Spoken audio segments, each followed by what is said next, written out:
Spectrovision Radio. And as I roll over on my back, something gets, I guess, startled and didn't know I was going to do that, and jumps and lands right behind me. And I hear 2 feet land on the ground, right? So I'm at an angle to where the only way I could actually look at this thing is if I turn my entire body. And I'm just like, dang it, what do I do here? Like, I know what I heard, and I'm listening, and I could just hear it slowly walking around my head. And I'm just like, oh, gosh, dang it. So again, like that whole heartbeat sensory kicks in, and you're like, I don't know if this thing knows I'm awake or if it thinks I'm asleep. I'm at a total disadvantage because I'm on the ground. I do have a gun that's like 4 feet from me, but it's not on me. It's been 5 minutes of slow footsteps around. I'd say at the most 2 to 3 feet right beside me. And I'm just like, okay, this is what I came here for. I need to like just calm down and just look. With infinite complacence, people went to and fro over the earth about their little affairs, serene in the assurance of their dominion over this small, spinning fragment of solar driftwood, which by chance or design man has inherited out of the dark mystery of time and space.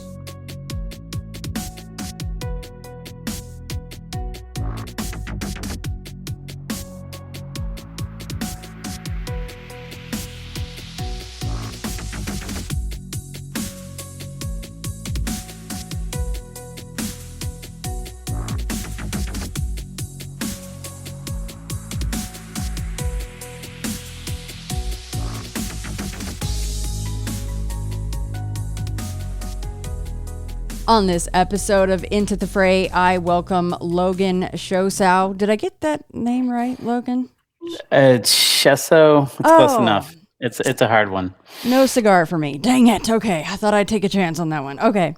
Logan is the founder of Bigfoot Livestream, which is a long-term field research project that combines off-grid wilderness cameras with real-time live streaming and data analysis. Now, I love that because you hear a lot in the Bigfoot field research space that there's not a lot of new or innovative stuff going on to try to prove Bigfoot, capture Bigfoot. Well, here you go. Look what you did, which is pretty incredible. So, and it sounds like you've had your own experiences, which I'm assuming led to you creating the Bigfoot Livestream project, right? So, yeah. Yep. Exactly. I think if you don't mind, well, I'll ask the questions about Bigfoot Livestream first, and maybe we can close out with some of your experiences. Yeah, for sure. Awesome. Open to Thanks, whatever works. Logan. I appreciate you being here. So, Bigfoot Livestream, now this is an app, right? This is not something, it's not a website people can go to. It is an Android and Apple Store app. Correct. You can download it on either. And it combines, as you said, people actually watching during live stream plus the cameras that are sitting all the time in these different areas. Now, from the sounds of it, from just taking a look at the app itself, these are set up at habituation sites. So sites that are known to have ongoing activity at least part of the year. Maybe they come back every year or they're there all the time, right? How do you choose what sites? Do people come to you and say, hey, Logan, you might want to check out my area. Yes, you are allowed to place the cameras here. Yes, you are allowed to live stream here. Or are these places that you've found yourself? So I guess the Lighthouse one in British Columbia is one I did expeditions at, and like kind of started with that one, which was the hardest one because it's totally off grid and no self-service, no people for 60 miles, no internet, right? So I started with the hardest one. As far as what is live right now, there was another one in Pennsylvania on the edge of the Allegheny National Forest. And it was found by persistence. So just me going out and trying to find folks. I went on Doug Hicheck's show, and he was trying to help me sort out some folks that he knew. And then honestly, it was just people reaching out to me from there that I found the Pennsylvania site.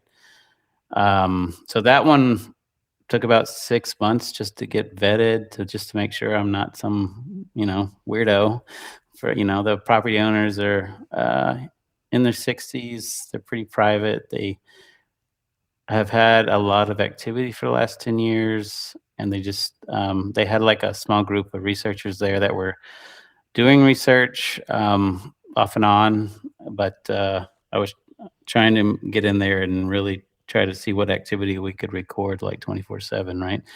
So I was doing it in Radium, British Columbia, and then I started developing it more in Pennsylvania, and then yeah, I've been looking for other sites, but yeah, it is definitely I want like a high frequency or habituation type of site.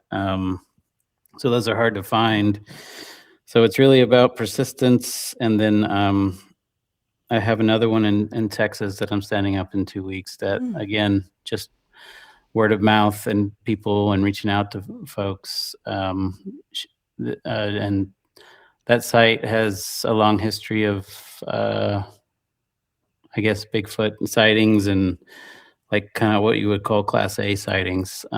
So no one has really done anything to that aspect on that property. So I'm really interested in that one. And then I have a collaboration with Survivor Man. He has a remote cabin out in Ontario that he has activity at. And it has no power again. So I've built all the infrastructure, and Wow. I'm going to go out there in May and go set all that up for him and do like a cross collaboration with him. Because he's putting out a documentary into December-ish called The Question of Bigfoot. So yeah, I'm hoping that goes well because he has a lot of resources and people, and he can really help kind of spread the project out.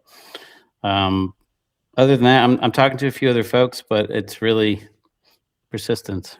Long-winded answer for you. No, no. Hey, I'm the queen of long-winded, so don't you worry about that, Logan. You're on the right show. That is fascinating. So, with a location like BC, or it sounds like from what you're talking about, Les's property, no power, obviously no internet. So, is that a Starlink kind of a situation? And you don't have to get into the weeds on this if you don't want to, of course. But yeah, it's so I had to custom build it all, but it is Starlink on the internet based, how it phones out, phones home, whatever you want to call it. yeah. So it is nice that Elon invented that technology because it is useful to me. Yeah, absolutely. Thank you, Elon.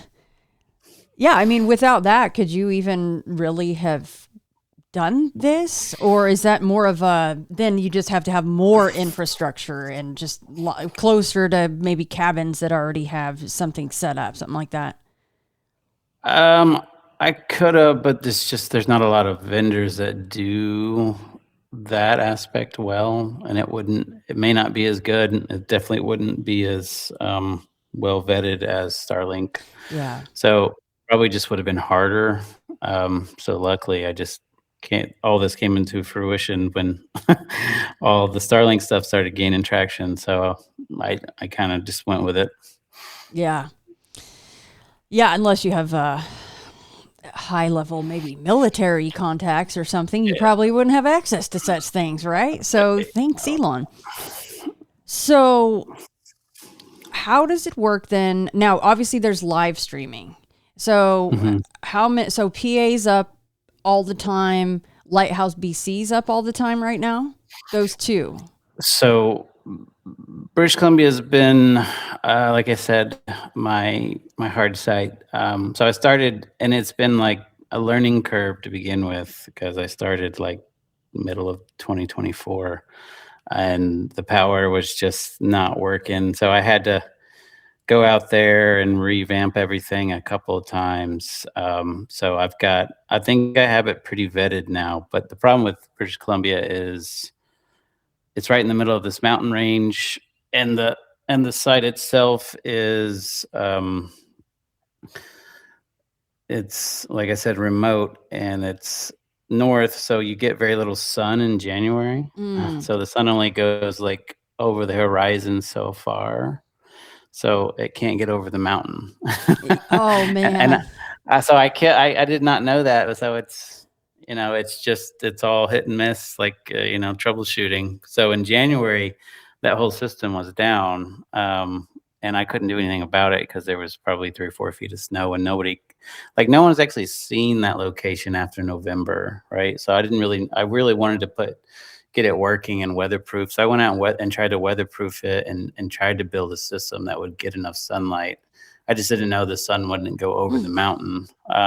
Yeah. Which lesson learned. But so I'm going to try to put in a wind generator as a backup this year. But yeah, it's it's all DC, no AC. So I have a whole video I'm going to put on my YouTube of me building it. It takes about, say, like 32 hours just to build one. And they're all custom for the most part. And I build it in a container that's weatherproof. That's a big container. And I do a lot of, anyway, I spent a lot of time because I'm not an electrical person. So I had to learn how AC and DC. I had to learn everything on my own because I'm not a solar guy. I'm not an electrical guy. So I had to, okay, well, let me just try to figure it out.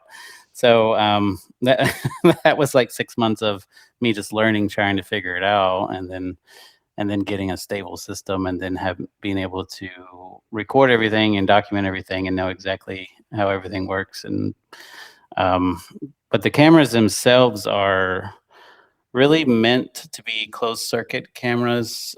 There's a lot of cameras on the market now, like Ring cameras and Wise cameras and Google type cameras that just don't really, in my opinion, they don't give me what I need. I need a whole lot of functionality, and their systems really want to talk to their backend systems, and they don't want to be open source. So closed loop camera systems are open source, and like you can. So I basically use some very expensive cameras that can turn 360 and be remote controlled, and I can control the shutter and the iris and log in, and I can set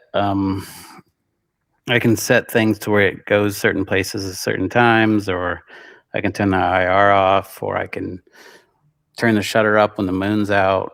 So I think as far as like Bigfoot testing, that's all important because everyone says they don't like IR.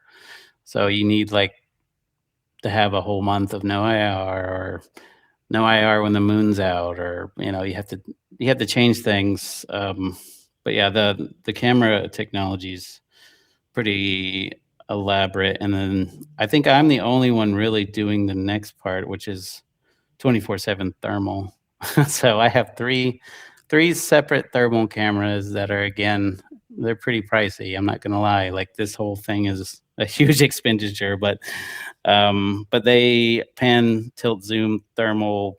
They're not military grade, but they're good enough to capture what we need as far as thermal imaging. And I program them to trace and track and do everything when they get heat signatures. And so other than that, I got optical, I have thermal, and I have audio. And there's a whole, like, so my background is in IT, so I'm a reliability engineer, and I've been in IT for like 20 years. So some of the stuff just comes natural to me, but so that's why I wanted to integrate all this stuff and build an app around it, and build analytics and machine learning and AI, and really a data points and a source of truth for everyone that can look at all the data.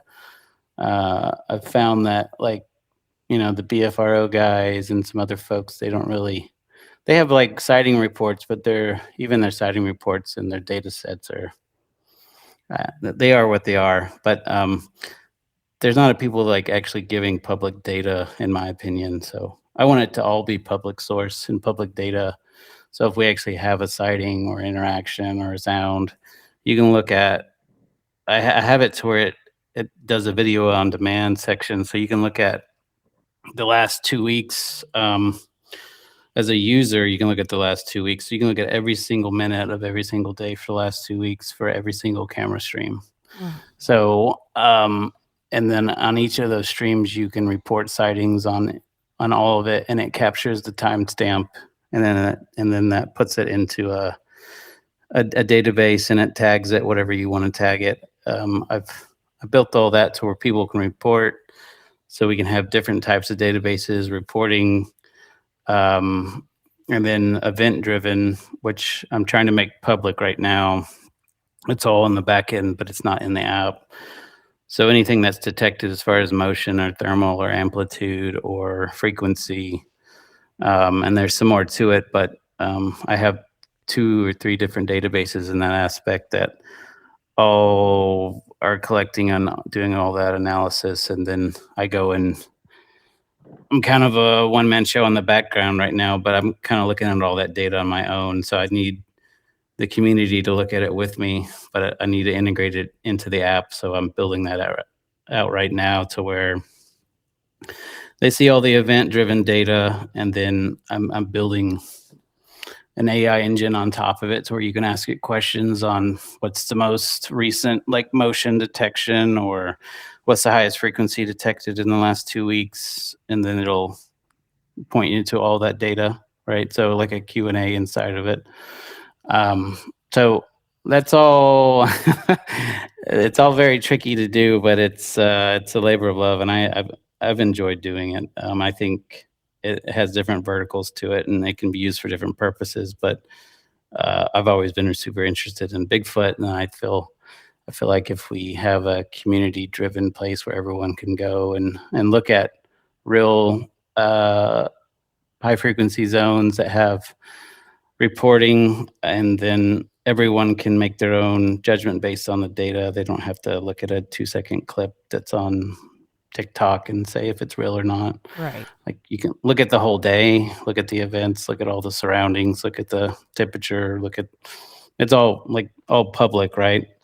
So that's the dream, and then getting people involved and helping with it, because it doesn't matter how many algorithms I build that detect the right things. I still need people to review it, and I'm only one person, and I can't do it all. So that's why it's important for everyone to kind of get in there and get involved, and then kind of make this into a bigger presence, because if we can do it for Bigfoot, we can do it for UFOs, we can do it for, paranormal ghosts, whatever you want to call it, right? You can lift and shift this into different aspects, but I think it's important, and I think most of the folks I work with are, really into trying to get good data. So let's just go with the live stream for now, not the therm part of it. If someone is watching a live stream in BC or PA, wherever, and they see a bogey, they see a Bigfoot, does obviously you get a hit because the trail cam went off, but is the idea then that they could contact you or get into the app, and then and also second part, wherever, obviously this is on somebody's property, do they also get an alert as a backup, so that because they're actually there, they can go look for evidence that might be left behind? Yeah, I built into, if you see something, you report it, and it goes to a database, and eventually I'll just make that public too. I just I don't want it to be super push real time to where you're just getting spammed by people saying, I see something, because then it's just going to turn into noise, and then you're not going to look at it, right? Yeah. So I'm kind of vetting those out in the background, but I have logic to where I have like a banner logic to where if I find something interesting that someone reported, I'll put it at the top of the app when it loads, so you can go look at it yourself. And then also, anyway, there's just a bunch of technical aspects to it, but I'm trying to automate everything in a sense to where if I find something particular, I hit a couple of buttons and it goes out and goes to the right platforms, because inside the app is built in like a built-in YouTube viewer too, so you can actually watch YouTube and things inside of it. So I put like 4, 5, 6 videos in there so far. I'm just playing around with the technology, but I tend to upload all the reported sightings into there from everyone. When I have a little more time to get to that part of the programming part, but I'm working on that too. So you'll be able to see everything that people submit, and then the actual database, what people say about it, and then the event-driven stuff, which the system auto detects itself based on the algorithms I've built for detection, and then there's the live review of, you can watch it live, right? So, for instance, in Pennsylvania, this was 2 days ago. We had like, it's been snowing pretty bad there, so we've determined that they don't like 4 feet of snow, and we've kind of proven that because the activity died down for like 30 days. But right when the snow melts, they'll come and hit the house. And then 2 days ago, they came and had 2 separate, we call them house slaps, but it's 2 consecutive ones. But before they did it, you hear a very light, like whooping sound that we think are juveniles doing it. But it's like a very light, kind of almost chimp sound. I don't know how to describe it other than that. When we put it out there, people are subjective about it because it doesn't sound like samurai chatter, which I don't think everything is going to, but people are expecting this huge roar or like some weird language, and not just like slight kind of whoops.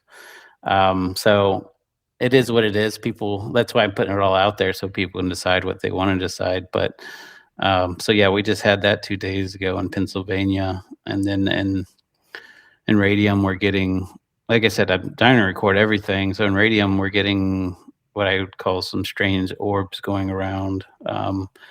There's 2 trailers on site, and I'll go back and forth to just looking at the wood line and then looking at the trailers that are kind of embedded there in the mountains. And I have some big solar panels there. You can see them, but getting some orbs flying through and like going around the trailer, and some of them look like they actually go through it. So, and I've gotten a fair amount of weird activity in Radium as far as orbs and stuff, but I've gotten, in the darkness, a rock being thrown. You can see it clearly coming towards the camera, and you can hear the amplitude of it hitting right above it, like the smack of it.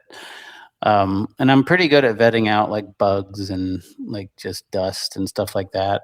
So I really try not to post a lot of like hot garbage just for content, because Right. I could do that, but I don't like that. But yeah, they're both ongoing. But Radium Survivorman's been out there. He's in my opinion, that's where he had the most experiences on his Survivorman Bigfoot. So that's where the system is. It's in that general location where people go and do expeditions out there.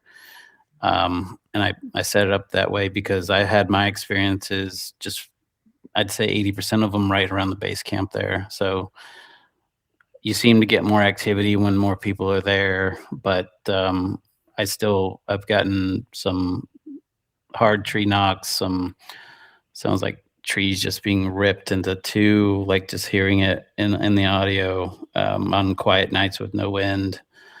So yeah, I think it's important to have a long-term situation and not do like a weekend, a warrior thing, because it's you might get something out of that, but it's going to be less possibility than doing something for a long term. Yeah, that would be like striking gold, right? Right. And it's not impossible. People have done it, and people do it accidentally all the time when they Right. don't want a Bigfoot experience. Lucky them. I'm very jealous. So, can the property owners out here at these locations control the cameras, or is that mostly on you right now? I let them have like free thought on what they want to do. Like, I'm pretty big on their privacy. It's important to me that they're comfortable with it. So, I mean, they could. The Pennsylvania folks aren't like super savvy when it comes to technology, but they've basically they have some medical problems, so it really does rule out them doing any kind of hoaxing just based on their medical situation. To be fair, but I mean, I think they enjoy it because they have this broad security system around their home now that they can watch whenever they want, and they're kind of uh, stuck in bed a lot, so it gives them something to look at, and they see plenty, and they also help. And it's good to have a property owner involved because sometimes they may hear or detect something that it's not really detectable in what I'm doing. So I'll get reports from them and then go check the footage just to go see if it was flagged or if it wasn't. So it's good that they're there and involved. But yeah, it's really up to them. Like if they really wanted me to turn it off or have family over, I mean, I'll turn it off. Yeah. That's what I'm trying to do is kind of be open with it, not get into their privacy zone, but at the same time, you have to be a little engaged with it, and you don't want to put it to where it's facing something that's never going to show. Um, so yeah, Pennsylvania, we have that thing. I started with just a few, and then they had so much activity in August that I went back and just doubled everything. And we built a bunch of custom stuff, and we caught some what I think is it looks like a baby jumping off another juvenile on the thermal right in between the house. And it's just for a split second, and the camera tries to follow the movement, but it looks like something's coming up and down, and it looks like a juvenile to me, and they were having whoops and house slaps and around the same time, and that was kind of before they knew I was facing that direction with that type of technology. So after that happened, I just went and doubled everything and put like one in the air, like 20 to 25 feet up off the garage, and built a whole. I worked with a guy named what we call New York Todd, and he has his own channel. He does fingerprint analysis on all the fingerprints they do at that site. But he helped build this rig where it's basically up on the top of this roof, and I can spin it 360 and look on all the directions that we need here, and I can look across the field that's 400 yards away and zoom in. So everything has zoom capability and has high def capability and the latest technology. So it's yeah, they're pretty much stacked up. How long at this PA property have they had Bigfoot coming in or around? Ever since they moved in. Oh. So they got a good deal on the property.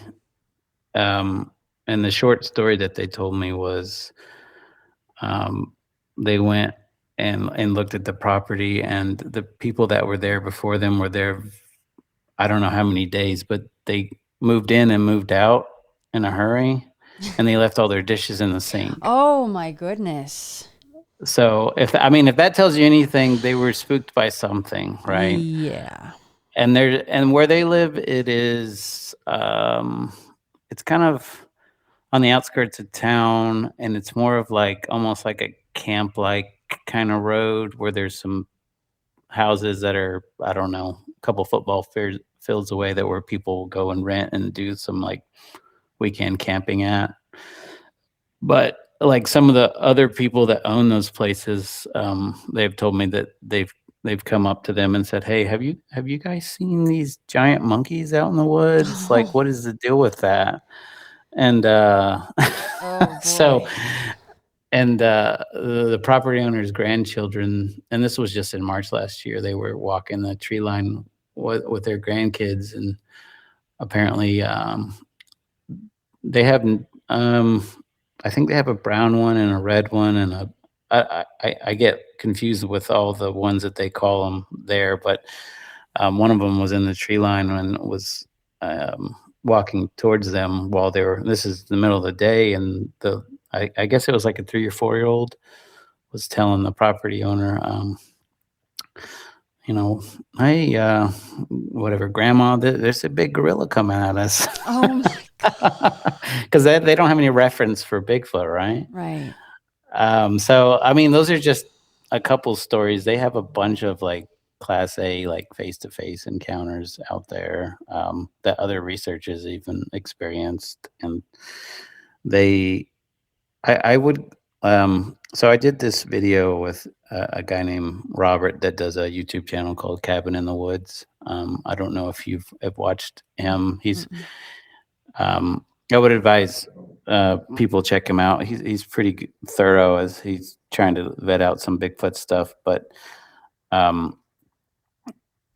so he kind of does a breakdown of the property, and I kind of agreed with him. It's kind of like the new Skinwalker Ranch. So that's kind of what he called the video, that because they have so much activity and history, and they leave handprints all over the cars, all over the windows. They hit the house like, and on good weather and conditions, 2 to 3 times a week. Like they'll come up and slap the house on different angles. So I've tried to catch them do this. That's why I'm trying to double everything. But they're very good at knowing exactly where things are pointing, and I don't know how they could do that. And I've tried to give them angles that come in and close off things where they can't come in. And somehow they'll still get in, and somehow they still know the right angles, and they'll still slap the house at the right spots to where I can't see them. Yeah. So even if I am looking at, I've had instances where I'm looking at the entire house and they're slapping the house, but it's not showing up on video, or I can see it on audio, but I can't tell where it's coming from. And I have thermal cameras looking at the edge of where they usually sounds like they're slapping, and I can't seem to get anything on thermal either. So it's kind of bleeding into paranormal a bit because I don't know how they're doing it. So I'm just looking at the data and I can't explain it. So it is what it is, but I still think paranormal is normal. We just don't know what it is. I don't know what kind of abilities or what, Sasquatch have, but I just feel like, at least in the Pennsylvania, that group of individuals has some ability to do things that I can't explain. So did he decide to title this and talk about this property like the new Skinwalker Ranch or another Skinwalker Ranch because of what you just mentioned about they should have been on camera and they weren't, or because just like Radium, you're seeing orbs and there's other things going on, UFOs and things like that? Yeah, I'd say it's just based on frequency and the amount of activity. But yeah, there's orbs at this location too. And I've seen them on video, and I've captured some on video, at least 3. And then, like I said, they have the house slabs, the handprints all over. They have tracks. Right mid-January, when the snow died a little bit, the owner was telling me like she was hearing tapping on her window, and the next morning she was outside, and there's 2 sets of tracks that are 15 inches long, and they left some tracks in the snow on her porch. And to get on her porch, you have to jump this gate and do all these things, and you think it would be louder, and I'm literally looking at that porch. So I still don't understand how they're doing it, but I'm determined to figure it out. But yeah, they leave tracks, and they actually leave gifts on the property too, like these weird trinkets and boulders, and they leave items around for them to take. So they'll take these rubber chickens and these rubber ducks and whatever trinkets they leave out, and they'll move them around the property and hang them in trees and put them up, 15 feet, or do weird things with them. Or they'll take them, and then 6 months later they'll find them somewhere else, or they'll they'll tie the tree, the trees, I don't know what kind of trees they are, to be fair, but they tie them together in these little intricate knots, like to where they can get behind them. And they've cut all these knots out, and it's almost like I couldn't even do that knot. Like, I don't even know how they did it. So it's just a lot of activity. And they've been pretty private about it, I guess, for a long number of years. And now they're just more open to trying to figure out what it is. They're interested in it, and they kind of just want to know, without a shadow of a doubt, that what they're seeing and experiencing is not them being, crazy, that it's real, and that people should know about it, because one of the woman that owns the property, she has a background in biology and a bunch of different things, and she's really interested in what these things are. She's kind of reserved about it. She doesn't want to be face to face with one, right? I was going to ask that. Have they been scared yet? I think a little bit, but they've kind of publicly put that intent out that they're not going anywhere to them. So yeah, they kind of think that it's almost like they use their property as like a juvenile playground. Is what they tell me. But I've mapped at least the data from like May to now, and they do have like an ongoing pattern of activity as far as predictability on when they're going to come up and do whoops and do some slaps, and it's not a perfect model, but I've tried to map it to where I could at least get it within a 2 to 3 day range of when they're going to show back up. So there is a level of frequency there that is repeatable. I don't know how they're doing the house slaps, because if they're just coming back and slapping the house and then leaving, or if it's like juveniles that stay in the area and their parents are out doing their thing and doing their route to look for food, I'm not sure, but there's a pattern of frequency there that's really interesting. So I would say that's why that site has the most streams on it, because it just has so much activity. Radium has a lot of activity. I'm going to add another stream to it, but they're not always someone there at Radium. They have expeditioners out there for 5 or 6 months at a time. So there is more frequency when they're there, I've found, at least by having it 24/7. But yeah, if there's more than 2 or 3 locations having this, there's probably 100, 200 more somewhere else.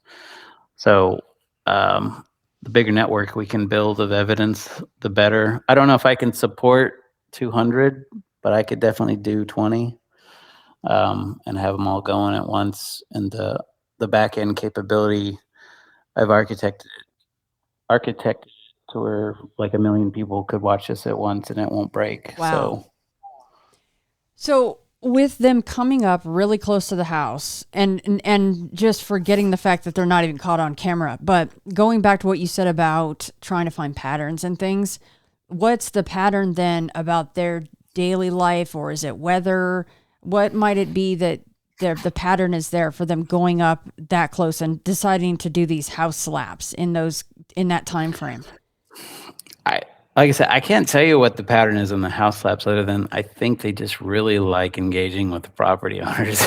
You know what, Logan, I wonder if, and I'm sure that this has been thought of, but the fact that it sounds like the very previous owners just pieced out so quickly. Maybe they had kids, maybe they were outdoors more, maybe they had more interactions with them in a negative way, because if it is, in fact, this juvenile playground, I would imagine that the Bigfoot would be a little bit more protective in that case. But these folks, they are more in the house all the time. They have health issues. They're not going out doing yard work every day, and they don't have kids, it sounds like, running around. So maybe now the Bigfoot are kind of going like, well, these folks aren't as Maybe they're not as fun to them. Maybe they're not as interesting. Maybe the other people took it the wrong way. And I mean, who wouldn't? If you got little tiny kids and there's some 8-foot damn Mm-hmm. looking gorilla looking thing, you're not going to be too excited about that. I just wonder if, who knows what they think, because we try to not put our human thoughts onto what they think. Who freaking knows? But the fact that their daily lives might be a whole lot different than the previous folks might have something to do with it. I've thought about that. I'm more, I guess, ballsy than most people. I get the level of fear because I've had that a bit, but at this point, I'm kind of up for anything. But if something was slapping my house, I would go outside and sit in the yard until I saw maybe that'd have some interaction. Like even if it's 2:00 at night, I'd be up and out the door and like, all right, let's do this kind of a thing. It's just not their MO. Like Yeah. they hear it, and I think the wife puts intent out. I think they're really more interested in her than the husband. But she seems to be have some kind of communion with them, and she kind of I don't know what it is. Maybe women have a better innate ability to be more intuitive and more in tune with nature. I don't know, or just have a better capability than men do at this point. But I'm talking to a lot of people, and it seems like 90% of them that have that level of engagement are women. And I don't have that, so I'm a little envious. But but yeah, the property owner in Texas, I feel like she kind of has that as well. And there's a girl out in Radium that really has that aspect too, to where it seems like they really like her. And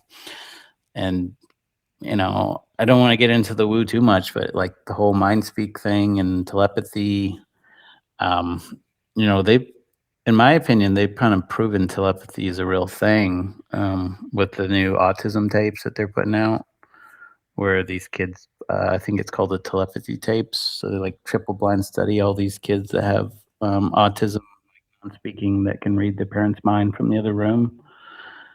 So, I mean, if a kid can do that, who says that a Sasquatch can't do it, right? Like, I don't know. But yeah, they seem to have some abilities that I don't understand, or people that don't understand. And I know 100% from my experiences that these are real beings. What they are, where they came from, or their lineage, I don't know.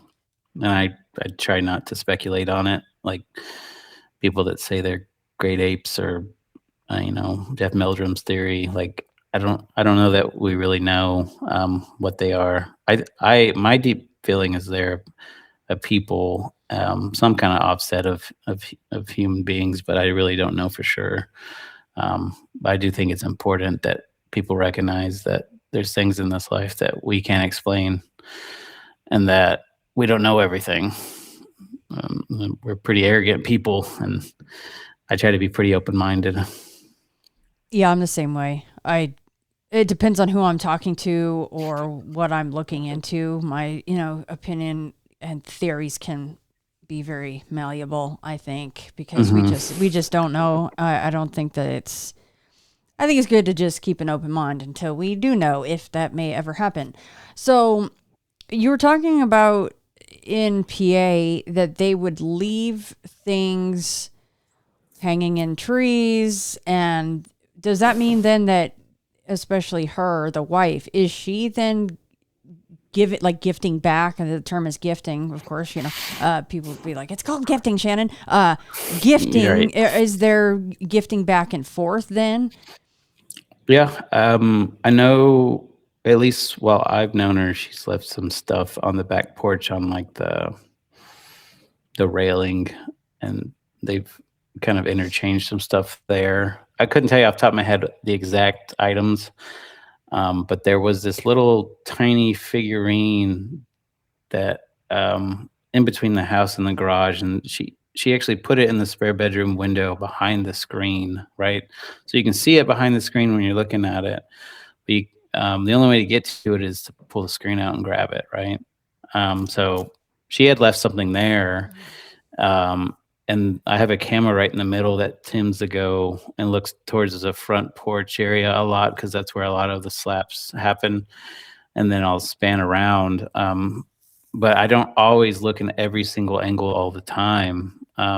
So they they went and took that out of there and pulled the screen out, took it out, and took it without any like you could see it on camera like one day and then the next day it's gone, right? And then so she replaced it with something else, right? But there is some level of interaction there, and but it's not like I can't. It's not like I can predict it.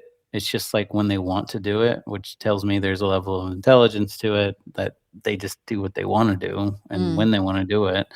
So it's not like I can predict it, but I mean, there's evidence that they're definitely doing it. I mean, there's like the air conditioning unit, they'll leave big rock, like, size of a small, I wouldn't, I don't know how to describe it. Half the size of a bowling ball, something like that on top of that, right? For no reason. And they'll leave not just one, but stuff all over the same size. And they left this big, I don't know, giant marble on the front porch like a month ago. Like kind of looks like a Christmas ornament, but it's not. Yeah, there's definitely this weird like gifting scenario. I mean, they have put food out for them, and I think they do eat it, but they don't do it like frequently just because there are bears around and stuff like that. So um, they don't want to just leave a lot of food out all the time. Yeah. Well, at least that's what I get from them. Because I have caught at least 3 or 4 bears on camera there that roam through there. That actually have gone straight up to their house and tried to eat like all their bird feed and stuff, right? Yeah. Their flower bed stuff and their tomatoes and everything. So now radium is a different story. We put apples out, and not just me, but everyone that goes there puts apples out about 50 feet in the air off these big pine trees, and they're gone the next day, right? And there's a lot of interesting activity around the apples and gifting there that I've experienced, but I haven't done a lot of that in Pennsylvania. Seems like the ones in BC might be a little more on the hefty and taller side. Kind of if you're talking about the Pacific Northwest Bigfoot, right? Compared to the ones down south or even in the Midwest sometimes it just seems like they grow them bigger up there. I don't know. Yeah, oh, they say everything when you go the further north you get, the bigger things are. So that makes sense. Yeah. Yeah. So if you're hanging stuff 15 foot up in a tree, you're like, oh, I get that no problem. So is there any thought that them hanging things up in trees in PA is trying to get anybody out into the woods for whatever reason? I think they know they have. Like I said, there's 3 or 4 people that kind of frequent the property that are real good friends with the owners, that are researchers. So I tend to think they do it for them more than the property owners. Okay. That's just my opinion. I don't know if it's fact or not. This my perspective, because they're the ones that are out there in the wood line more looking at stuff than the property owners are. Right.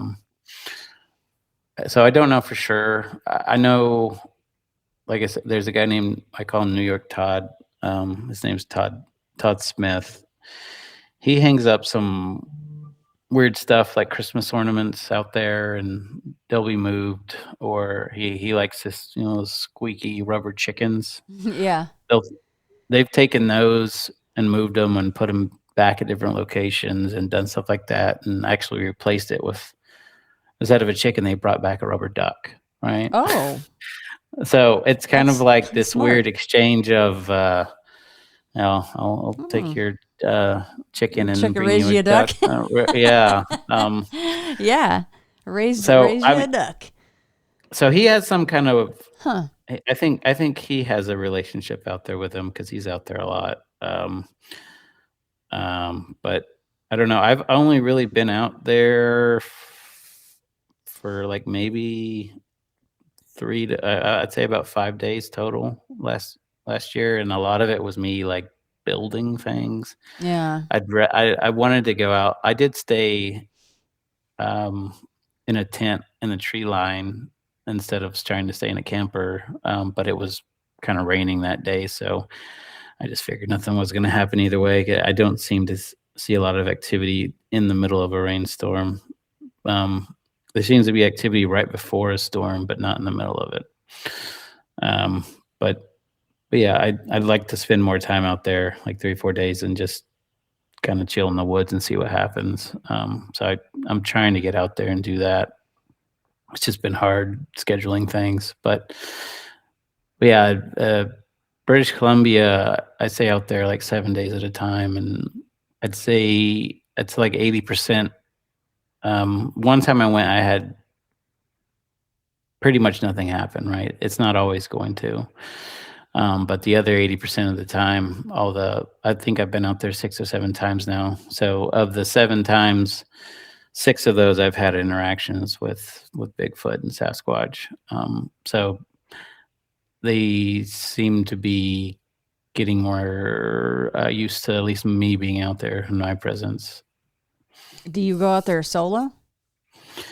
I have been out there solo for about a day, which is a little intimidating. Yeah. You don't really know fear until you're alone, right? But most people say they can take things and they kind of chicken out. But yeah, I walked off solo. The last time I was there, I slept in front of my cameras on the ground. I like to be human bait, right? Well, if anyone's gonna do it, Logan, I guess it's gonna be you. Because I'll get into the other story, but I did that, and I did it with a guy.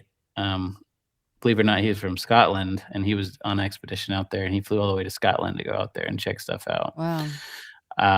So he slept out there with me, which more power to him, because most people that go out there won't sleep outside. Yeah. Like they're scared of the mountain lions and the black bears and brown bears and Bigfoot, right? They're scared of the unknown. But I woke up that morning and it was really cold, and I didn't know it was going to get that cold, and it was a full moon, and I had ice all over my like sleeping bag. So it was like 6 a.m. and I was like freezing. So I got up and I decided I was just going to go for like a walk and go down this route and try to warm up. So I go down there and walk off, I don't know, like 2 football fields away, and sit with my back to the tree line in this field opening. And I'm kind of about intent. I try to put intent out that I want to have an interaction. You can say what you want to say. I'm definitely scientific, but at the same time, I'm a bit spiritual about it too. So I had my back to the tree line, and I have a shotgun with me just for bears, and it was on the ground, and I just felt the earth shake behind me, like boom, boom, boom, and I'm just like, okay, what? And I get up on my feet and turn around, and I just see, and this is 30 or 40 feet into the woods, and it's still not like fully day yet, right? It's still morning time. There's still darkness in the forest. You can't see clearly all the way through it. And I just see what I saw. It looked like something that was gray, like gray fur. And it yelled at me at the top of its lungs. Like, oh, I don't want to do it on here, but it just, think of like a scream yell. And that's what I heard. And I was like, okay, I don't know what to do with this, right? So I still had the gun right beside me, and I'm thinking, okay, this isn't a bear. I don't need the gun. So I'm looking, and and like I said, it's hard to see, but I just see like it slammed against, like its hand against the tree, like really hard, and then walked off, like backed up, and I couldn't see it anymore and just disappeared, right? And of course, I'm the camera guy, but I was out there cold, and I'd filmed myself the whole night, so I really just didn't want to mess with technology at the moment. So I get my camera out, post that, and start filming just to see if I get anything, and walk through. And I didn't see any tracks. I didn't see anything. I filmed there for a few minutes and walked back out, and then sat back in the opening for a bit, and then I got a really loud, what I call, a few other people call power knocks, like just boom, boom, in a certain direction, and I don't really know what to take from that interaction.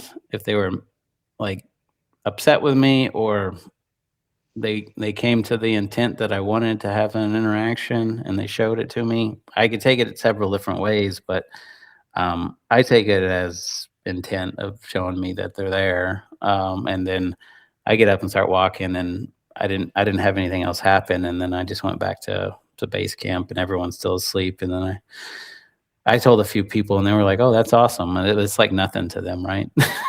Right. But they've had way more experiences and visuals and face to face, and like I'm still looking for that face to face because, like I said, I'm a little crazy about it because I just kind of want that. But yeah, that was the last experience I had out there last year. And then I can go into a few more I've had out there if you want me to.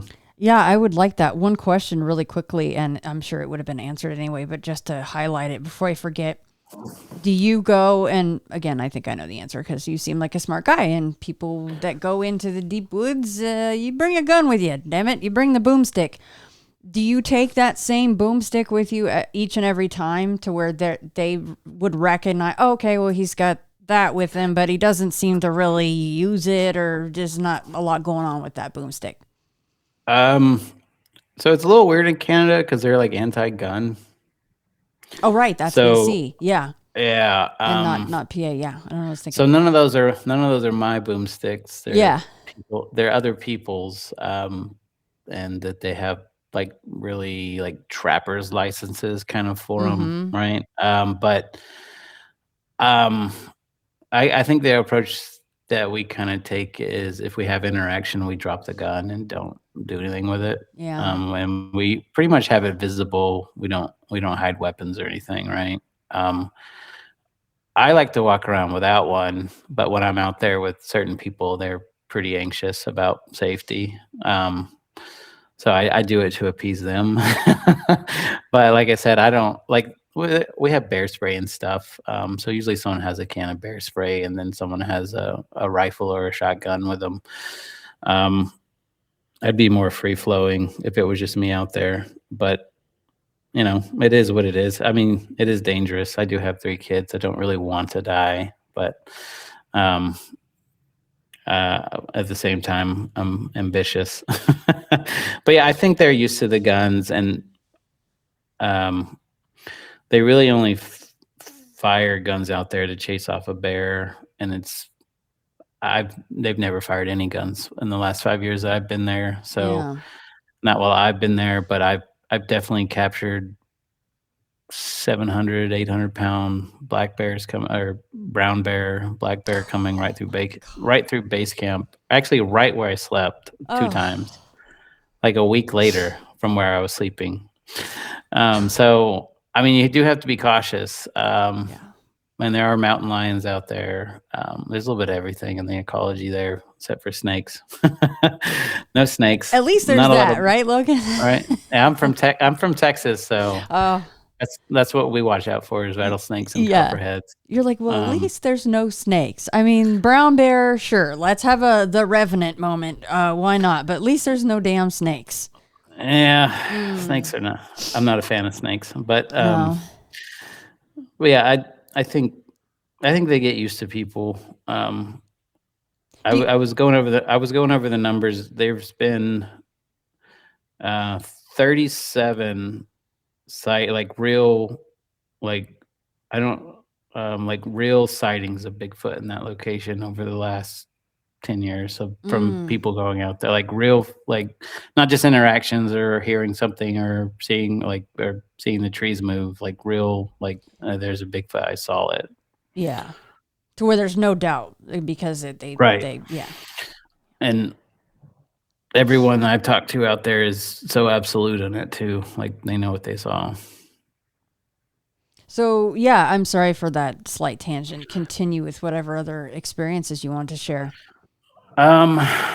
So, uh, I mean, it'd take me a couple hours to go through all of them. Yeah, just but some of your more the impactful ones. Yeah. the one that I think about a lot, and I've explained on a few other programs. Oh, and by the way, my sister Chrissy kind of turned me on to your show, so tell her hi. Thanks, She really likes you, so Thank just let you know. Thanks, Chrissy. Um, Big shout out to Chrissy. Thank you so much. Yeah. So I want to make sure I said that before I forgot. So I went out there and it was 2024, I want to say 23, 24. And it was the middle of the summer, and I was out there with two brothers from Pennsylvania, and then another woman named Ashley.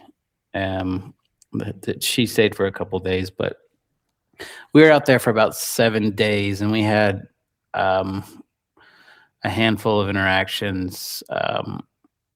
One of them is kind of long-winded.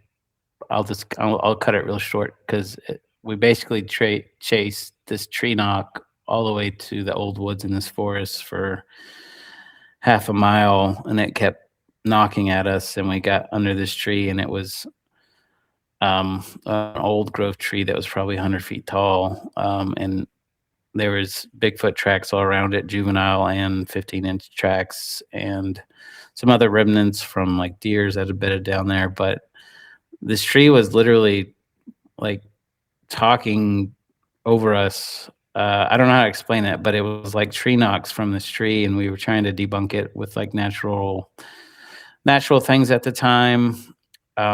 But in hindsight, I really think that there was something up that tree, like knocking at us. And it was, I wish I'd stay there longer, but I mean, that kind of bleeds into me sleeping on the ground by the campfire that the next evening, and wanting to have like an interaction and trying to get out of the campers that everyone usually sleeps in. They're just shell campers that are there just for weather and to keep the bears away. But I was outside sleeping by this fire, and there was a guy named Dan that was out by the fire, and he was whittling with a knife, and he had asked me if I minded some company. It was about 1:30 in the morning, and I said I didn't care. And he's whittling, and he ends up passing out in his chair out there, and he didn't even know he fell asleep, right? So I wake up about 3:30. I notice he's there, and I'm like, he's out here with me. Good for him. And then about 4:30, he gets up, and I kind of hear him moving, and he puts a log on the fire and tells me, good night. And then the next morning, what I didn't know is the reason he got up was he heard a bunch of like movement behind him, and it was freaking him out. And he got up and went inside, right? Which would have been nice to know at the time. Yeah, I was gonna say, what about you? So he didn't tell me that until later. Yeah. But I was, and I'm not used to mountain time zone. I'm Central Time, and at this place in the middle of the summer, like there's only like really 4 hours of darkness. So I kind of cracked my eyes open, and I didn't know what time it was till after I looked at my phone and stuff. But it was probably a little after 5, and I could see the sky, the blue sky coming out a tiny bit. And I was like, okay, well, nothing's gonna happen. It's morning. I was thinking it was like 7 o'clock, right? But it's really only 5, and the sun had just started coming up. And I was like, I can kind of sleep easy now. Nothing's gonna happen to me. Like, I don't think they're gonna have any interaction. So I'm kind of at an angle, like how a fire, it's kind of in a hole a bit, and if you're around it, you kind of have like a little angle up. So I'm kind of sleeping in that angle up, with my back towards, like, facing outward, and I roll over on my back, and I'm still kind of at an angle. And as I roll over on my back, something gets, I guess, startled and didn't know I was going to do that, and jumps and lands right behind me, and I hear 2 feet land on the ground, right? So I'm just I'm at an angle to where the only way I could actually look at this thing is if I turn my entire body. And I'm just like, dang it, what do I do here? Like, I know what I heard. So I'm trying to get my heart to slow down, and with fear to kind of surpass of what am I supposed to do. And it takes me about a minute. And then I'm like, okay, I'm just going to make sure I'm not crazy. I'm going to listen because I know this thing is still around me. I know it's there. Um, and I'm listening, and I could just hear it slowly walking around my head. And I'm just like, oh, gosh, dang it. So again, like that whole heartbeat sensory kicks in, and you're like, I don't know if this thing knows I'm awake or if it thinks I'm asleep. I'm at a total disadvantage because I'm on the ground. I do have a gun that's like 4 feet from me, but it's not on me. So I'm just like, if I turn my entire body really quickly, is this thing gonna like jump on me and like kick me or hit me or drag me out of here? Like, I don't know. I'm trying to think about scenarios in my head, and then I finally, it's been 5 minutes of slow footsteps around. I'd say at the most 2 to 3 feet right beside me.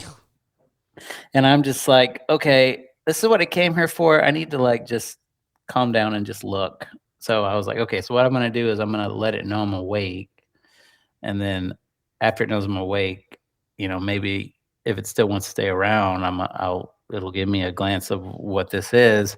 So I kind of make, some fake noises and turn more towards the fire. And then I slowly put my head over my shoulder to look behind me, and it's gone. Right. So I didn't get the visual, but I definitely had the aspect of it was definitely a bipedal. I would call more of, this is all speculation, more of like a feminine energy to it. Because there's definitely a Sasquatch out there that's a female. And it was such soft, like, only reason I could hear it is because I was so close to the ground. But the foot movements and like when it jumped and hit the ground and the 2 steps was just so soft. It was like it was gliding on the ground, but I could hear it. So that was that moment where I'm like, I wish I had cameras watching me just so I could see what just happened. And then I talked to the people that basically maintain the site there, and they were like, yeah, we haven't really had cameras in the camp, but it doesn't hurt to try. Like, we've been here for 10 years and we have interactions here. So, go for it. If you want to go and do something like that and put some cameras out, we can do that. And so that's kind of how I started everything. But I said, okay, well, I don't want this to just be for me. I want this to be for everyone, because that experience I had was real. So I want everyone to have an inkling of what's going on here. So that's kind of why I built the whole project. And I kind of dreamed it up in a couple months later, and then built it all and wrote it all out, and then had it, I guess, the minimum product up in about 8 months. Wow. And did testing and stuff. So I did have some time to think about it, because at that time my youngest son, who was he was 3 at the time, but he got diagnosed with leukemia. So we were in the hospital for probably like 60 days. Oh. So it kind of gave me something to work on and do while, we're in the hospital and we can't do anything. So I do accredit him to some of that. He kind of drove it a little bit, but yeah, I put his bands on a lot of the cameras. Did you? Oh, that is awesome, Logan. I am so sorry to hear that about your son. My gosh. He's not to get sappy, but he's doing good now. But he's fighting it for about 4 years. Oh my gosh. What a tough little guy. Yep. So he's got some interesting treatment that really helped him, but he did relapse and go through all that. So, so he's kind of he's kind of into the subject a little bit, but he just he tries to give me ideas. But he's 7 now, but he's doing well. But yeah, the last few years have been, you know, uh, it's kind of been a project that helps me get through some of it. I can imagine. Does he want to go out with you one of these days on one of your Oh Bigfoot yeah, trips? yeah, he does. I need to get him a little bit older. I just Yeah, I I need to understand be that. like I need to be like 13 or something. Yeah, I understand that totally. Absolutely. There's a lot that goes into it, even just outside of the Bigfoot side of it. You know, you can run into freaky people. There's bears, there's mountain lions, there's all kinds of things. So I completely understand that. So, have you ever heard of a situation where, or are you worried about this? That because, and I understand where you're coming from because I'm in that same place. I'm kind of going. I would absolutely put myself in a situation where I could be very, very, very, very, very close. And you obviously, you do that on, it seems like a more frequent basis than I'm able to. Have you heard of an encounter or are you worried about having that kind of an encounter where, and you can do this from your house and never go back out in the woods again, I suppose. But are you worried about that? Are you worried about having that brown pants encounter that changes what, how you feel about the subject and Bigfoot and wanting to go out and do these things yourself? You know, I've never really been worried about it. I don't know why. I mean, I've heard some stories of aggression. I feel like if you're aggressive, they'll be aggressive. If you, like I said, I feel like intent has a lot to do with it. So I honestly just try to float my intention out into the ether when I'm doing it, and I I can't, like, nobody knows really for sure, but I'm sure there's some. If they're like people, there's probably some bad ones out there that maybe have more aggressiveness to them. I haven't um, personally ran into that, but maybe if I do, I'll think about it more and do something differently. But I don't know. Like I said, I'm kind of courageous when it comes to some of that stuff. But that is another reason, like why the app works, just because of the people that can't get out into the woods or have disabilities or don't have the whatever. Economy stinks all the time. Don't have the money to go out and do things, right? It's kind of being part of the discovery and the research and being able to do it without having to spend thousands of dollars to go to British Columbia. I'm trying to bring it to you. Yeah. In a sense, right? Yeah. You'll never get the beauty of the place on the app, but you at least get a good glimpse of it. That's so cool. What a novel idea. And you actually you executed the idea, which is very cool. Like huge high five for that. So a couple more questions before I let you talk about where people can find the app. Do you think that these orbs that people are seeing, I've seen them myself. Well, one orb while I was out for Bigfoot, and it honestly kind of ticked me off just slightly. I'm kind of like, I'm not here for that. I mean, it's cool, but I'm like, I am not here for this shisa, Do you think that they're tied into Bigfoot, or they're just another thing that's hanging out in the same places that Bigfoot are? I'd say there's some kind of it has something to do with it. I don't know what it is. I don't know what the exact relation is, but I feel like there is some relation there. If I'm going to go way out of the spectrum, like I can go, and my thought is, if you believe in like astral projection and leaving your body, maybe that's their essence, leaving their body and exploring in that sense. Maybe they're more in tune to doing that, and that's the visualization of the energy that they're doing, and that makes sense to me from my perspective. I don't know if that's fact or not, and that's really just a theory that's like a theory that there's no way I could prove that. But if I was going to go way into the deep with it, that's what I would say could be something. Other than that, I don't know. It's up in the air. I do think there's correlation though, because I've I've seen them, and they at the Pennsylvania site. The people there call them spirit lights. Um, Mm-hmm. and the very first time I went out there, I was walking the property, and I went off, of course, by myself to go see what was going on the other side of the property. And then I came back there like, you just missed the big spirit light, just flew right over us and did this and this and this, and everyone saw it, and they're like, yep. And the researchers I was with saw it, and I was like, of course. Right. Uh-huh. um, but yeah, I don't know. I mean, it could be anything. Did you either change your mind, or were you more swayed to this side of Bigfoot being maybe something a little bit more strange, especially after the cameras went up at PA and you're going, Mm-hmm.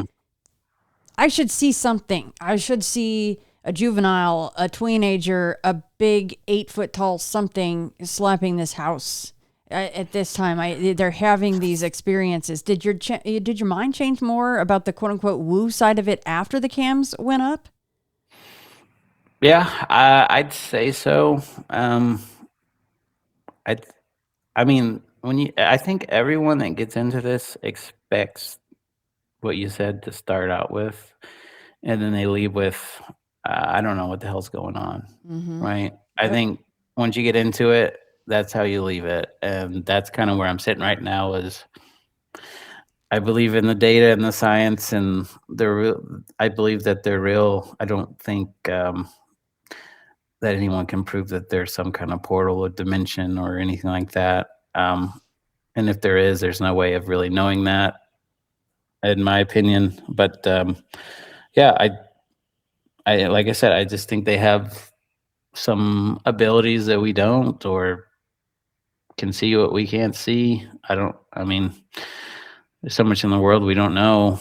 There's so many animals they're still discovering in the ocean, and or fish, and I mean, just look at octopus. I mean, I mean, they can go in tune with their environment, and most people think they're alien more than Yeah. more than like natural to the world.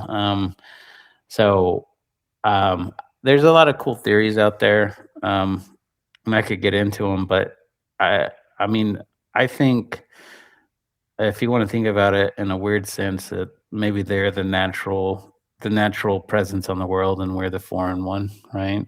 Um, they Yeah. can live they can live outside on their own, and we can't, right? We die. We need clothes. We need fire. We need shelter. We need to cook our food. We need to do all these weird things that anything in nature doesn't have to do. So, maybe they're the natural and we're the unnatural, right? Yeah, I would definitely agree with that. It definitely seems like the planet would, in many cases, be better off if we weren't on it. So I would agree with that wholeheartedly. We know how to screw things up. Okay, last question before we plug where to find Bigfoot livestream. Once the cameras were initially placed, and I know that you've moved them over time and things, but that initial placement of however many cameras in PA, did activities hmm stay the same? Did it decrease? Did it change? Did it blow up? Was there any change there? Um, so I fixed this now, but I just had so much going on when I went there. So I set up this main thermal camera right in the middle, looking at the tree line off the back of this property. And I just set it up and was looking at it, and it was functional, but it wasn't recording, right? You could see the live, but I didn't have the back end to where it would like actually grab it all and stick it somewhere. Because I just had to go and tweak a few things to get that to work, and I was going to do that the next day, right? So the first time I set it up, the property owner comes out and shows me the thermal image of what of this. It looks like a Bigfoot with a big behind walking behind a tree. And she didn't record it. She just grabbed the screen grab of it, right? And I was like, you got to be kidding me. All right, lesson learned. I'm not going to have anything turn up unless it's already functional on the back end, and it starts recording as it spins on. But that was interesting because I think they weren't used to that type of presence and technology, and they got a few screen grabs in that sense. But about, I'd say 10 days later, and I can't explain this either. I think I have it out there on a bunch of different platforms and definitely on my YouTube channel. But something goes. So this camera's 9 feet in the air, and then right below it is kind of uneasy ground, and it's off this kind of fence line. So to walk in front of it is a little bit of a challenge because the ground's kind of bumpy and there's a big stump. So this is at it was right after dark, so like 9 o'clock ish in May, and like I said, 10 days later, and something goes in front of the camera, and I don't know what it is. It could be an inane object. It could be something. I don't know. But it's for a good 30 to 40 seconds. And when you get that close to an IR, you get like this whiteout effect because it's trying to focus, right? And it kind of whites it out. So something gets right in front of the lens. I'm talking like an inch away from it. And it looks like some kind of clothing. It has a stitch on it. And then it goes from right to left, left to right, right to left, left to right. And like I said, this is 9 feet in the air. It's not someone walking in front of it. And it has some form to it to where it kind of looks like it could be a head. It kind of looks like it could be shoulders. It goes really close to the camera to where it almost looks like the skin it has like blotchy skin on it. But at one frame, you see this, it's like a stitch line, like a suture. And I've tried to recreate that scene with like a hoodie and like some footballs, some other whatever sports balls and stuff like that, and stitching from other clothes, and try to turn things inside out. But it's not a stitch. I can't tell what it is. So again, it may just be them putting up something up to the camera and trying to see what it was. Like I'm not saying it was like their shoulders or their hand.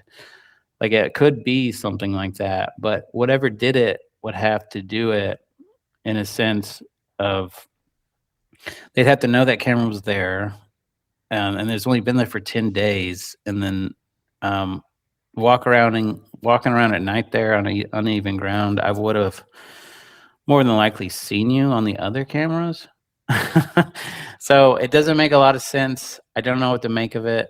I put it out there, and I don't know. Like I said, it's still a mystery to me. No one's been able to tell me other than, oh, that's definitely someone said, oh, that's definitely a hoodie, and you can see the logo of Under Armour, and I'm like, what are you looking at? There's no logo of Under Armour on. I've looked at these frames like frame by frame for a month straight. There's no logos on here.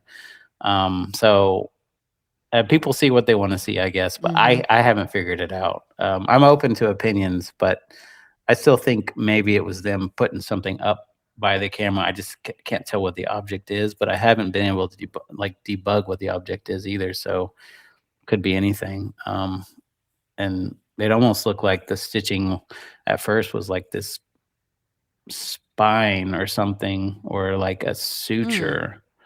Because there's some surgeon, like back doctors, that are into Bigfoot in the Northwest that I know and talk to every now and then, and they were looking at it saying it looked like almost like it was a suture, like a skull. Maybe they picked up a skull yeah, and were holding like it up. yeah, but I looked at certain skulls even and trying to figure out if it's like a deer skull or an animal skull, and it just doesn't look the same. So I don't know. It's a mystery. So I don't know. If someone can figure it out, I'd appreciate it. Where now, like the Bigfoot's bum as screenshot, and then what you just mentioned and all the things you mentioned, is that in the app or is that also on your YouTube? What's your YouTube? Yeah, it's on my YouTube. My YouTube's just Bigfoot I think it's at Bigfoot Livestream. But the easiest way just to get to all those is just go download the app, and I have links to it all. I'm really bad about memorizing some of those things. I'm doing too much stuff, but it's really, as you know, it's really hard to upload something to every single platform Yes, and it be is. be consecutive with it when I'm trying to do 10 other things and look through footage. And Yeah. but yeah, it's out there. You can find it if you download the app. It's on both the app stores on Apple and Android phones. Just Bigfoot Livestream. I'm actually right in the middle of trying to do a release. So I'm hoping to get that done on Friday. It's going to have the integrations for a lot of new functionality, new camera integrations, and then some of the stuff that you could, I guess, like pre-buy some of the Survivorman things, because we're trying to like do some promotionary stuff for his for his documentary. So there's some things in that aspect that you can do with it. I'm trying to make it as cheap as possible for people. The monthly is $4.99, and I'm trying to build an annual one for like $49.99 that has the Survivor Man stuff. But yeah, it's like I said, some people will scoff at the price, but I can't even get a burger for $5 anymore. So I don't know, like Yeah. the whole architecture and every single bit of cost that goes along with it is, like I said, it's not cheap. So like I'd love for people to go watch every stream live for free on the architecture. If I had a million drive my costs up the roof. So Yeah. I have to find a way to control it. So Yeah. anyway, it is what it is. I think it's reasonable. But yeah, it's all out there. It's in the ether, and I'm doing a lot of cool stuff with events, things, and AI, and that'll be out soon as well. Yeah, you're doing incredible work, Logan, really. I think that I've come across it before. I wasn't exactly sure what it was. And I was very pleased to get your email and finally have you on to talk about this because, as I said, I feel like there's not a lot of new and innovative things going on in the world of Bigfoot, right? So this is pretty incredible. And I do hope that people engage and sign up. And hey, you never know. Maybe you will be the one to see a Bigfoot, any part of a Bigfoot on a live stream. Who knows? Yeah, and that's why I don't really. I guess when I've gone on a few podcasts, and I like to tell people if they did get the next great Bigfoot footage, I would, and they reported it, I would name it after them. Like it'd be their footage, it wouldn't be mine. So that's why I said everyone needs to be a part of kind of this project and discovery that really is interested in the subject, or at least give it its give it a try and see if you're interested in trying to get in part of it. Because, like I said, the more eyes, the better, in my opinion. Because there's so much data. It's about I only have seven streams right now, 24/7. It's about 8 terabytes a month of data. Wow. So times that by the double. I'm going to double that in the next 2 months. So it's going to be 16 terabytes. So I mean, that's so much data that I can't do it on my own at all. Like even if I build the best thing in the world, I still have to look at it. Yeah. And you're not a vampire, and you have a life and wife and kids and things that you have to do, and you have to sleep because you're not a vampire. So the more eyes, the better. True. Yeah, I'm not getting much sleep lately. I would imagine not. Well, Bigfoot Livestream, guys, is the app in both the App Store and for Android, and Bigfoot Livestream YouTube. I will make sure to link all of that at intothefrayradio.com, this show's show notes, or on YouTube, of course, if you're watching us over on the tube of you. But Logan, thank you so much. And I hope that you'll come back for some update shows. I'm sure that hopefully you will have more experiences, because it sounds like you're in touch with some pretty incredible people too. So I hope that you come back on. Yeah, it's been great.